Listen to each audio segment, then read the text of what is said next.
మామా భోగి మంటలు ఎందుకు వేస్తారు మామా? చలి కాచుకునే దానికి. పొయ్యి దగ్గర కూడా చలి కంచుకోవచ్చు. సపరేట్ గా భోగి మంటలే ఎందుకు వేస్తారో ఏం తెలియకుంటూ వచ్చేస్తారు.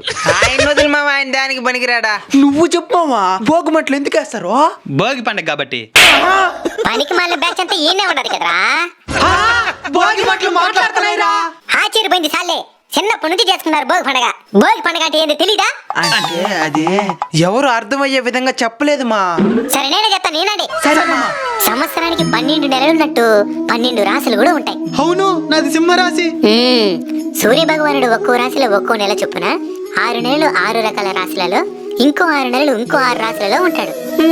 కర్కాటక రాశి నుండి ధనుర్ రాశి వరకు సూర్యుడుండే 6 నెలల సమయాన్ని దక్షిణాయనం అంటారు. మకర రాశి నుండి మిథున రాశి వరకు ఉండే 6 నెలల సమయాన్ని ఉత్తరాయణం అంటారు.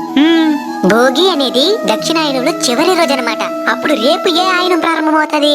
ఉత్తరాయణం. శబాష్. సూర్యుడు ఏ రాశిలోకి ప్రవేశిస్తాడు? మకర రాశిలోకి. దాన్ని మకర సంక్రాంతి అంటారు.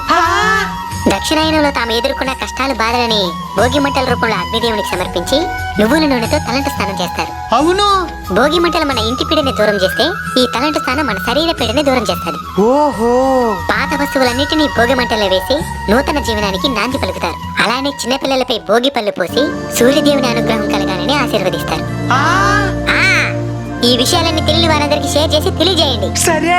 సరే పోయి స్నానం చేయబోండి. మీ జిడ్డు మొక్కలు సోలేకపోతున్నాను.